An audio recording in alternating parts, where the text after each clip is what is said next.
Okey, sahabat-sahabat tani, sekarang kita menggunakan alat mencabut dompet pokok sawit.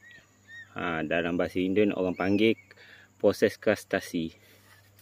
Okey, proses krustasi ni saya dah bagi tahu pada video pertama hari tu. Tujuan dia untuk bagi pokok ni dapat baja yang maksimum.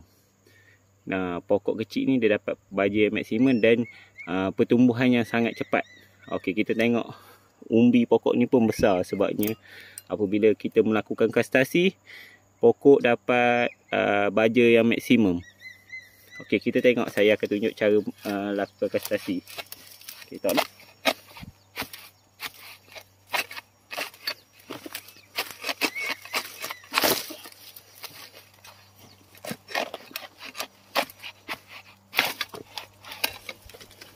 Okey, ni dia akan cabut. Dompet ni akan cabut. Kita akan letak sini sebagai baja.